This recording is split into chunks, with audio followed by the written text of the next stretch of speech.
परिचय। हे जैकी, यह देखो, यह गेंद जैसा दिखता है, लेकिन यह असली गेंद नहीं है। फिर यह क्या है? हैरी, यह फुटबॉल की छाया है। यह इसलिए बनी है क्योंकि फुटबॉल ने सूरज की रोशनी को अवरुद्ध कर दिया है। इसलिए आओ अब छाया और इसके बनने के बारे में कुछ जानते हैं। आओ सीखें। छाया को पहचानना, छाया के निर्माण का कारण बताना, प्रकाश के स्रोत के आधार पर छाया की दिशा जानना।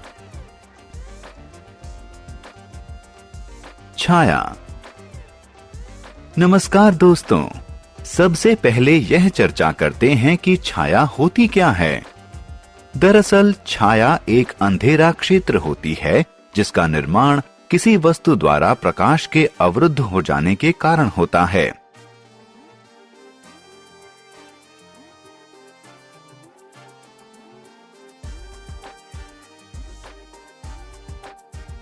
स्कूल व कॉलेज।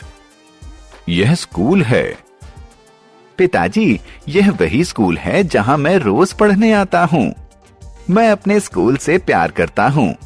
मुझे स्कूल में पढ़ना और अपने दोस्तों के संग खेलना पसंद है। बढ़िया। वह देखो, वह कॉलेज है। जब तुम बड़े हो जाओगे तो उच्च शिक्षा के लिए कॉलेज जाओगे। छाया अपनी दिशा बदलती है। आपको यह जानकर आश्चर्य होगा कि प्रकाश के स्रोत की दिशा बदलने के साथ ही छाया की दिशा भी बदलती रहती है। उदाहरण स्वरूप, जब सूरज पूर्व से पश्चिम की तरफ जाता है तो पेड़ों की छाया बदलती रहती है। दिन भर में कभी यह छोटी हो जाती है, कभी बड़ी हो जाती है। आओ देखें यह कैसे होता है। सुबह के वक्त छाया। जैसा कि हम सब जानते हैं कि सूर्य पूर्व में उदय होता है। सुबह सूर्य पूर्व में होता है, इसलिए चीजों की छाया पश्चिम की तरफ बनती है। अब जरा इसकी लंबाई देखो। ज्यों-ज्यों सूर्य पश्चिम की तरफ बढ़ता है, छाया का आकार बदल जाता है।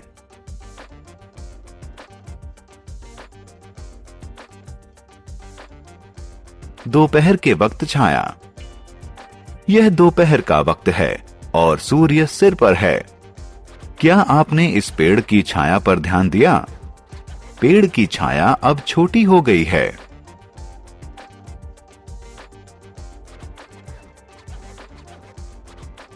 शाम के वक्त छाया।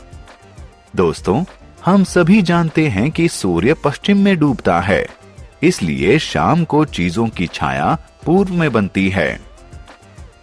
इसलिए दोस्तों, हमने देखा कि जैसे जैसे सूर्य अपना स्थान बदलता है, वैसे वैसे किसी छाया का आकार भी बदलता है।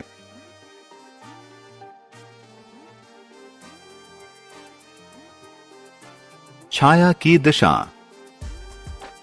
हे दोस्तों, क्या आपने ध्यान दिया कि छाया हमेशा प्रकाश के स्रोत के विपरीत दिशा में बनती है?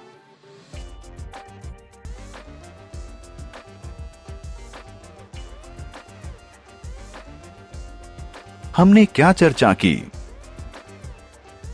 छाया एक अंधेरा क्षेत्र होती है। जब प्रकाश किसी वस्तु से अवरुद्ध हो जाता है तो छाया का निर्माण होता है। यह दिन भर समय के साथ अपनी दिशा और लंबाई बदलती है। यह सदैव प्रकाश के स्रोत के विपरीत दिशा में बनती है।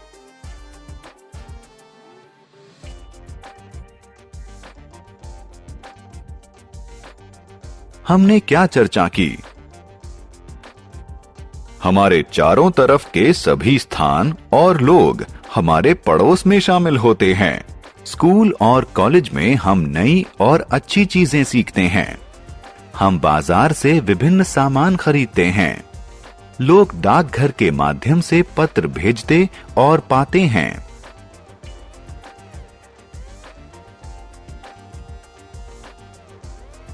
अस्पताल में डॉक्टर मरीजों का इलाज करते हैं और दवा देते हैं।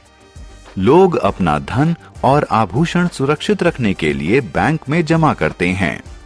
अग्नि योद्धा और पुलिस अधिकारी जरूरत पड़ने पर लोगों की मदद करते हैं और उनकी सुरक्षा करते हैं।